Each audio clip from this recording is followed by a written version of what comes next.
Good morning વિદ્યાર્થી મિત્રો. ગઈકાલે આપણે બ્લેકબગનો 7મો યુનિટ એમના વિશે સમજૂતી મેળવેલી હતી અને એમને પૂર્ણ કરી ચૂક્યા છીએ. આજે આપણે બ્લેકબગનો 8મો યુનિટ QT એમના વિશે સમજૂતી મેળવવાના છીએ. હવે આ QT છે એ એક રોબોટનું નામ છે. આપણે બધા જાણીએ છીએ કે દિવસે ને દિવસે નવી નવી ટેકનોલોજી શોધાઈ રહી છે અને મનુષ્ય એમનો ઉપયોગ કરીને એમનું જીવન વધુ આરામદાયક અને સુખ સગવડભર્યું બનાવી રહ્યા છે. પરંતુ આ ટેકનોલોજી કેટલી ફાયદાકારક છે અને કેટલી નુકસાનકારક છે એમનો વ્યંગ કરતો આ યુનિટ આપેલો છે. આ યુનિટની અંદર એક મનુષ્ય દ્વારા રોબોટ બનાવેલો હોય છે અને એ રોબોટને કંઈ જ ખબર નથી હોતી. એટલે મનુષ્ય છે રોબોટને બધું શીખડાવી રહ્યો છે કે આ પૃથ્વી છે, એમના ઉપર ઘણા બધા સજીવો છે, એમાં હું વૈજ્ઞાનિક છું, તું રોબોટ છો, આવું બધું એને સમજાવી રહ્યા છે. પરંતુ આવું સમજાવતી વખતે એ વૈજ્ઞાનિકને એવું જાણવા મળ્યું કે રોબોટ તો એના કરતાં પણ એક સ્ટેપ આગળ છે, એનાથી વધુ બુદ્ધિશાળી છે. અને રોબોટ મનુષ્યોને કહે છે કે તમે છો એ ભગવાનનું છેલ્લું સર્જન નથી, તમે તો એક કામચલાઉ વ્યવસ્થા છો. જ્યારે તમારાથી એક વધુ સારું મોડલ આવશે ત્યારે સમાજ તમને ફેંકી દેશે. એટલે ટેકનોલોજીનો વધુ પડતો ઉપયોગ કરવાથી મનુષ્ય છે એમની કાર્યક્ષમતા ઘટતી જાય છે. કારણ કે જ્યારે પણ હું દર વખતે વિદ્યાર્થીઓને આ યુનિટ સમજાવતો ત્યારે હું એને એક ઉદાહરણ આપતો અને કહેતો કે જેમ જેમ સમય પસાર થતો જાય છે એમ એમ દરેક માણસે પોતાની જાતને અપડેટ કરતી જવી જોઈએ. નહીતર જો જમાનાના પ્રવાહ મુજબ તમે આગળ નહીં વધો તો જમાનો એક દિવસ તમને ફેંકી દેશે. આજે શું થયું છે, આપણે બધા યંત્રોના ગુલામ થઈ ગયા છે. પહેલાંના જમાનાની અંદર એકદમ સાદા યંત્રો વડે ખેતીને ઉદ્યોગો ને બધું ચાલતું હતું. પરંતુ આજે ઘણા બધા આધુનિક ઉપકરણો બન્યા છે કે જેમના હિસાબે માણસોના બદલે એ યંત્રો કામ કરી રહ્યા છે. જે જગ્યાએ 10 માણસોને રોજગારી મળી શકે એવું હોય એના બદલે એવું એક યંત્ર આવે છે કે જે 10 માણસનું કામ ઓછા સમયમાં, ઓછા ખર્ચે અને વધુ કાર્યક્ષમતાથી કરી રહ્યું છે. ત્યારે મનુષ્યોને રોજગારી મળતી નથી એવો પ્રશ્ન ઊભો થયો છે. અને આજે પણ એવી પરિસ્થિતિનું નિર્માણ થઈ રહ્યું છે. ત્યારે મેં લોકોને એવું કીધું હતું, વિદ્યાર્થીઓને એવું કહેતો કે કદાચ ભવિષ્યમાં એવો સમય આવશે કે તમારે લોકોએ યંત્રો દ્વારા ભણવાની શરૂઆત થઈ જશે. તો આજે ભગવાને એ સાર્થક કરીને બતાવ્યું છે કે આજે તમે રોબોટ દ્વારા જ શીખી રહ્યા છો. કારણ કે મોબાઈલ અને લેપટોપ એ આખરે યંત્ર જ છે અને તમે યંત્ર દ્વારા આ બધું શીખી રહ્યા છો. તો જો ધીમે ધીમે પરિસ્થિતિ એવી થશે કે આવનારા વર્ષોમાં હવે એવું થશે કે પછી શિક્ષકોની જરૂરિયાત જ નહીં રહે. કારણ કે જે કાંઈ અભ્યાસક્રમ છે એ બધું જ તો તમને નેટની મદદથી, યુટ્યુબમાં કે ગૂગલની અંદરથી આ બધું જ માહિતી મળી રહેશે. તો પછી વિદ્યાર્થીઓએ શાળાએ જવાની જરૂરિયાત રહેશે જ નહીં. આ બધું જ ઘરે બેઠા બેઠા શીખી શકાશે. પરંતુ એમનો વધુ પડતો ઉપયોગ કરવાથી એવું થશે કે આખરે મનુષ્ય છે એ મોબાઈલ અને ટેકનોલોજીનો ઉપયોગ એટલો બધો વધારે કરી દેશે કે મનુષ્યની સ્મૃતિ ઓછી થઈ જશે. અને આજે એવું થઈ રહ્યું છે. તો ચાલો હવે આ યુનિટને સમજીએ. QT1 known as QT, known as એટલે ના તરીકે ઓળખાય છે, કે QT1 એ QT તરીકે ઓળખાય છે. વોઝ ડિફરન્ટ એ બાકીના બીજા બધા કરતાં કંઈક અલગ હતો. The earthman put his hand on QT's shoulder. Earthman એટલે પૃથ્વી પરના માણસે પુટ હિઝ હેન્ડ તેનો હાથ રાખ્યો ઓન QT's શોલ્ડર એટલે રોબર્ટના ખભા પર પૃથ્વી પરના માણસે હાથ રાખ્યો.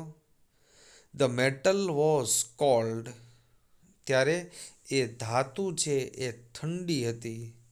એન્ડ હાર્ડ ટુ ટચ અને સ્પર્શ કરવામાં કઠણ લાગતી હતી. કારણ કે મનુષ્યનું શરીર છે એ ચામડી, માંસ અને હાડકાથી બનેલું છે, જ્યારે રોબોટનું શરીર છે એ તો ધાતુથી બનેલું હોય છે.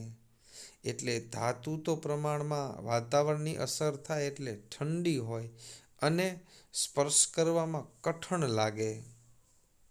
ક્યુટી હી સેડ તેણે કહ્યું, cutie I will explain something to you. I will explain એટલે હું સમજાવીશ. સમથિંગ ટુ યુ હું તને કંઈક સમજાવીશ. જો સમથિંગ, નથિંગ, એવરીથિંગ આપણે શીખ્યા હતા, તો સમથિંગ છે એ હકાર વાક્યની અંદર જ વપરાય છે, જ્યારે નથિંગ પણ હકાર વાક્યમાં જ વપરાય છે, જ્યારે એનીથિંગ એ પ્રશ્નાર્થ અને નકાર વાક્યની અંદર વપરાય છે. તો ક્યુટી પૃથ્વી પરનો માણસ કહે છે કે ક્યુટી હું તને કંઈક સમજાવીશ. You are the first robot કે તું સૌથી પ્રથમ રોબોટ છો. હુ હેડ આસ્ક્ડ કે જેમણે પૂછ્યું હતું કે હુ એમ આઈ કે હું કોણ છું. તું એટલો ઇન્ટેલિજન્ટ રોબોટ છો કે અત્યાર સુધીના બધા જ રોબોટોમાંથી કોઈ રોબોટ એવું પૂછ્યું નથી કે હું કોણ છું, પરંતુ તું એટલો બુદ્ધિશાળી છે કે તે એવો પ્રશ્ન કર્યો હતો કે હું કોણ છું. આઈ હોપ મને આશા છે કે યોર સ્પેશિયલ ઇન્ટેલિજન્સ કે તારી આ વિશિષ્ટ પ્રકારની ઇન્ટેલિજન્સ એટલે કે બુદ્ધિ ક્ષમતા will help you to understand એ તને આ બધું સમજવામાં મદદરૂપ થશે. કારણ કે હું જેટલું કહીશ એ બધું સમજી શકે એવી તારી પાસે બુદ્ધિ ક્ષમતા છે. The earthman opened a square window પૃથ્વી પરના માણસે એક ચોરસ બારીને ખોલી. લુકિંગ ઇન્ટુ સ્પેસ જેમાંથી અવકાશ દેખાતું હતું એવી એક બારીને ખોલી. હવે અત્યારે આ પૃથ્વી પરનો માણસ અને રોબોટ એ એક પ્રયોગશાળાની અંદર હોય છે અને ત્યાં એક કાચની બારી હોય છે અને એ બારીમાંથી બહારનું અવકાશ દેખાતું હોય છે. એને જોઈ એને કહે છે ધ સ્ટ્રોંગ ક્લિયર ગ્લાસ મજબૂત અને સ્પષ્ટ કાચ શોડ એટલે કે દર્શાવતું હતું ડીપ બ્લેક સ્પેસ એકદમ ગહન કાળું અવકાશ. સ્ટડેડ વિથ સ્ટાર્સ સ્ટડેડ એટલે થી ગીચોગીચ ભરેલું અથવા તો લદાયેલું. વિથ સ્ટાર્સ અને તારાઓથી ભરાયેલું આકાશ છે એ બારીમાંથી દેખાતું હતું. How will you describe all this to a robot કે તમે આ રોબોટને બધું જ કેવી રીતે વર્ણન કરશો. ડિસ્ક્રાઇબ એટલે કે વર્ણન કરવું. તો જુઓ, આજે આપણે એક પુખ્ત વયના છીએ ત્યારે આપણી પાસે વર્ષો સુધી ઘણું બધું જ્ઞાન એકત્ર કર્યું છે, ત્યારે આપણી પાસે આટલું જ્ઞાન ભેગું થયું છે. તો શું કાંઈ આ એક દિવસની દેન નથી? પરંતુ રોબોટ તો એવા પ્રકારનો બનાવવો છે કે જેને બનાવતાની સાથે જ એક પુખ્ત વયના વ્યક્તિ પાસે જેટલું જ્ઞાન હોય એટલું જ્ઞાન રોબોટ પાસે હોવું જોઈએ. તો એને એક જ દિવસમાં આટલું બધું જ્ઞાન આપવું એટલે ખરેખર ખૂબ જ મહેનત માગી લે એવા પ્રકારનું કામ છે. What do you think is that? Asked the earthman. પૃથ્વી પરના માણસે રોબોટને પ્રશ્ન પૂછ્યો કે what do you think is that? કે પેલું શું છે? તું શું વિચારે છે? એમને બારી ખોલી હતી અને એ બારી સામે ઈશારો કરીને કહ્યું કે પેલું તને શું દેખાય છે?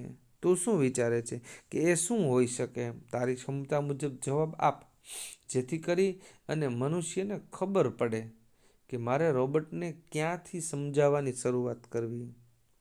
જેમ શિક્ષક તમને ભણાવવાની શરૂઆત કરે ત્યારે 2-4 પ્રશ્નો પૂછે, જેથી કરીને એને ખ્યાલ આવે કે તમને લોકોને કેટલું આવડે છે અને મારે ક્યાંથી સમજાવવાની શરૂઆત કરવી. એટલે પહેલો પ્રશ્ન પૂછે છે કે સામે તને શું દેખાય છે? તો રોબોટ કહે છે, exactly what it looks, replied QT. ક્યુટીએ જવાબ આપ્યો કે બરોબર એ કેવું દેખાય છે એ કહેવાનું છે. અ બ્લેક મટીરિયલ, તો મને દેખાય છે એક કાળો પદાર્થ. Just beyond the glass. Beyond એટલે પેલે પાર. આપણે જ્યારે પ્રેપોઝિશન શીખતા હતા એમની અંદર બિયોન્ડ આવેલું હતું. બિયોન્ડ એટલે પેલે પાર અથવા તો સામેની બાજુ. તો વચ્ચે કાચની બારી છે અને એની પેલે પાર અથવા તો સામેની બાજુએ ધ ગ્લાસ, પેલો કાચ છે એની પેલે પાર એક કાળો પદાર્થ છે. And there are lot of bright blinking dots. અને ત્યાં લોટ ઓફ એટલે પુષ્કળ, બ્રાઇટ એટલે ચમકતા, બ્લિંકિંગ એટલે ટમટમતા, પ્રકાશિત, ટમટમતા, ડોટ્સ એટલે કે ટપકાઓ છે. તો કે મને એવું પૂછતા હોય કે મને બરોબર કેવું દેખાય છે એ જણાવવું, તો રોબોટ કહે છે કે મને કાચની પેલે પાર એક કાળો પદાર્થ દેખાય છે અને ત્યાં પુષ્કળ પ્રમાણમાં ટમટમતા પ્રકાશિત ટપકાઓ છે. ત્યાર પછી આગળ જોઈએ. નાઉ લિસન કેરફુલી. હવે પૃથ્વી પરનો માણસ કહે છે કે હવે તું મને કાળજીપૂર્વક સાંભળ. કારણ કે પૃથ્વી પરના માણસને એવું થાય છે કે બિચારો આ રોબોટ છે એને કંઈ ખબર પડતી નથી, તો ચાલો હું એને વ્યવસ્થિત સમજાવું. એટલે કહે છે કે હવે મને કાળજીપૂર્વક સાંભળ. The blackness you see. પેલો કાળો પદાર્થ, જે તું કહેશ ને કાળો પદાર્થ, તો પેલું કાળાપણું છે. યુ સી, તું જે જુએ છે. ઇઝ એમ્પ્ટીનેસ, એ ખાલીપણું છે. ખરેખર ત્યાં કોઈ કાળો પદાર્થ છે નહીં. રાત્રિના સમયે આપણને આકાશ કાળું લાગે છે, પરંતુ ખરેખર એ કાળું એટલે આપણે એમ થાય કે કાળો પથ્થર મોટો હોય એવું લાગે છે, પરંતુ ત્યાં કાંઈ છે જ નહીં, એટલે આપણને એ કાળું લાગે છે. ખરેખર એ કાળો પદાર્થ નથી. એટલે રોબોટને કહે છે કે તેવું કીધું ને કે કાળો પદાર્થ છે, પરંતુ કાળો પદાર્થ નથી, એ તો અનંત અવકાશ છે. ત્યાં કાંઈ છે જ નહીં એટલે એ કાળું લાગે છે. Vast endless એમ્પ્ટીનેસ. વાસ્ટ એટલે કે વિશાળ, એન્ડલેસ એટલે કે અનંત, એ અનંત ખાલીપો છે. The little glimmering dots. નાનકડા, ગ્લિમિંગ એટલે કે ટમટમતા,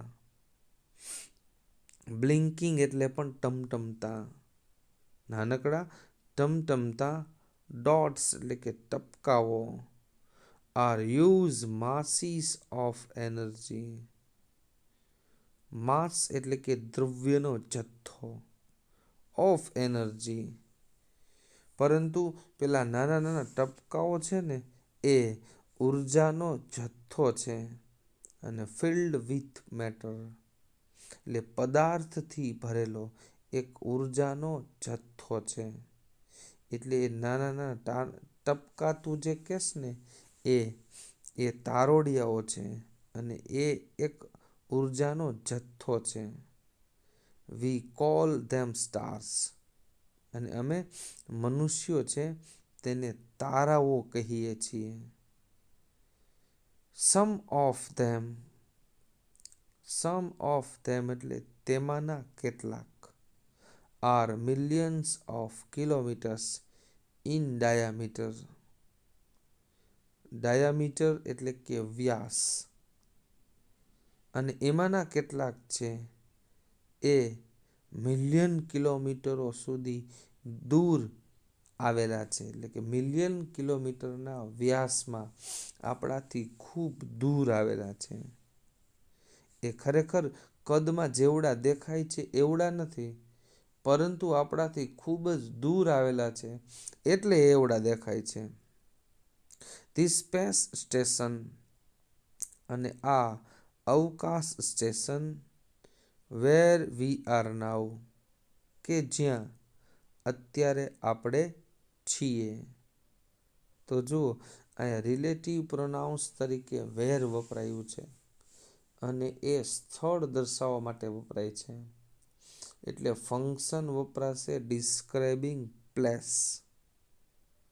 આ અવકાશ સ્ટેશન કે જ્યાં અત્યારે આપણે છીએ is only 1 kilometer in diameter કે એ માત્ર 1 જ કિલોમીટરના વ્યાસમાં આવેલું છે. The dots seem tiny. આ ટપકાઓ. સીમ એટલે લાગવું, ટાઇની એટલે નાનકડા. કે આ ટપકાઓ નાનકડા લાગે છે. બીકોઝ કારણ કે they are so far of. Far of એટલે કે દૂર હોવું. કે આ ટપકાઓ નાનકડા દેખાય છે કારણ કે તેઓ આપણાથી ખૂબ જ દૂર આવેલા છે એટલે આપણને નાનકડા દેખાય છે. ખરેખર એ જેવડા દેખાય છે એવડા નથી. Some of those dots are not stars. Some of these તેમાંના કેટલાક ટપકાઓ એ તારાઓ નથી. But they are planets. પરંતુ તેઓ ગ્રહો છે. જે ટપકા દેખાય છે એ બધા જ તારોડિયાઓ નથી, પરંતુ એ ટપકાઓમાંના કેટલાક ટપકાઓ છે એ ગ્રહો છે. Worlds that human beings live on. અને વર્લ્ડ્સ એટલે કે વિશ્વ. That human beings live on કે જેમના પર મનુષ્ય જીવે છે. આ ગ્રહ અને એ ગ્રહ ઉપર મનુષ્ય જાતિ જીવે છે. ધવન અને એક. યુ સી તું જે જુએ છે એ એક. In the bottom. બોટમ એટલે કે તળિયું. રાઇટ હેન્ડ કોર્નર જમણી બાજુના ખૂણામાં, નીચેની બાજુએ અથવા તો તળિયે તું જે જુએ છે એ એક. ઓફ ધ વિન્ડો એટલે બારીની. બારીના જમણી બાજુના ખૂણાએ નીચેના ભાગમાં તને જે દેખાય છે એ ઇઝ અવર ઓન પ્લાનેટ. અને એ આપણો પોતાનો ગ્રહ છે, એટલે કે પૃથ્વી ગ્રહ છે. ગુડ ઓલ્ડ અર્થ અને સરસ મજાની જૂની પુરાણી પૃથ્વી. More than 6 billion humans. More than એટલે ના કરતા વધારે. 6 બિલિયન હ્યુમન્સ કે 6 બિલિયનથી વધારે મનુષ્ય લીવ ધેર ક્યુટી કે ક્યુટી 6 બિલિયનથી પણ વધારે મનુષ્યો આ પૃથ્વી ઉપર રહે છે. આવી રીતે પૃથ્વી પરનો જે મનુષ્ય છે એ રોબોટને સ્ટેપ બાય સ્ટેપ સમજૂતી આપવાની શરૂઆત કરે છે. સૌપ્રથમ એને જાણી લીધું કે રોબોટને કેટલી માહિતી છે, અને પછી હવે જેવી રીતે કોઈ નાનકડું બાળક છે, એમને સમજાતું ન હોય, એમને કોઈ પ્રશ્ન પૂછે અને પ્રશ્નનો ખોટો જવાબ આપે, ત્યારે પછી એને સાચો જવાબ આપવા માટે કેમ વિગતવાર સમજાવીએ છીએ, એવી રીતે આ પૃથ્વી પરના મનુષ્ય છે એમને વ્યવસ્થિત સમજાવવાનો પ્રયત્ન કરે છે. પરંતુ હવે પછી રોબોટ છે આટલો જવાબ સાંભળ્યા પછી મનુષ્યને તો ઉધડો લઈ લે છે કે તમે મને જે સમજાવો છો એમાં મને ખબર પડી જાય એમ. હું તમારા કરતાં પણ 1-2 સ્ટેપ આગળ છું, એટલે મહેરબાની કરી અને મને શીખવાડવાનું રહેવા દો. અને પછી મનુષ્યની અને રોબોટની બંનેની સરખામણી કરે છે, અને એમાં રોબોટ છે મનુષ્ય કરતાં એ ચડિયાતો દર્શાવાય છે. તો ચાલો આજે અહીંયા સુધી જ રાખીએ છીએ. આવતીકાલના લેક્ચરમાં આ યુનિટ છે એમને પૂર્ણ કરી દેશું. તો દરરોજની જેમ આજે પણ તમારે હોમવર્કની અંદર આ અત્યારે જે શીખ્યા છીએ એટલા પેરેગ્રાફમાંથી જે એક વાક્યના પ્રશ્નો આપેલા છે એ એક વાક્યના પ્રશ્નોને તમારે હોમવર્કની બુકમાં 2 વખત લખવાના છે, અને સાથે સાથે પાકા પણ કરી લેવાના છે. તમારે આ આખા દિવસની અંદર અંગ્રેજી વિષયની અંદર માત્ર 5 જ પ્રશ્નો પાકા કરવાના છે. મેં વર્ષની શરૂઆતમાં પણ તમને કહ્યું હતું કે રોજનું કામ રોજે રોજ કરવાની ટેવ રાખશો ને તો જ તમે શીખી શકશો. બાકી તો તમારે ઘણા બધા વિષયનું કામ કરવાનું થશે, ઘણી બધી ટેસ્ટો આવશે, અને ટૂંક સમયમાં જ આજે જ તમારે જાહેરાત થઈ છે કે 11 તારીખથી તમારી સ્કૂલો રેગ્યુલર થઈ જશે. તો સ્કૂલ શરૂ થશે ત્યારે તમારે 5 કલાક સ્કૂલે જવાનું થશે. સાથે સાથે દરેક વિષયોનું હોમવર્ક હશે, ટ્યુશનમાંથી હોમવર્ક આવતું હશે, આ બધું જ ભેગું થઈ જશે. અને પછી પરીક્ષાની તૈયારીઓ પણ આવતી જશે, અને ત્યારે આપણે બધું પછી કરીશું એવું ભેગું કરી રાખેલું હશે, તો પછી આપણે ક્યારેય નહીં કરી શકીએ.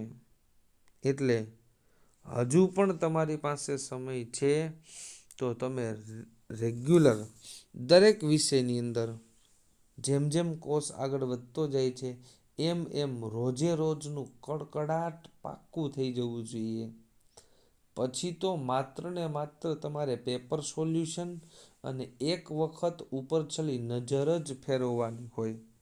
કારણ કે પરીક્ષાના આગલા દિવસે તમે કાંઈ 10 યુનિટ અત્યારે તો આપણે 6 યુનિટ છે, તો આ 6 યુનિટ, બ્લેકબગના 11 યુનિટ, બધા એક વાક્યના પ્રશ્નો, direct indirect, active passive, data, functions, આ બધું જ એક દિવસમાં ન થઈ શકે. પરંતુ જો રોજે રોજ કરેલું હોય તો પછી ઉપર છલી નજર જ ફેરવવાની રહેશે. બરોબર છે? તો ચાલો ફરીથી મળીશું આવતીકાલે. ત્યાં સુધી બાય બાય.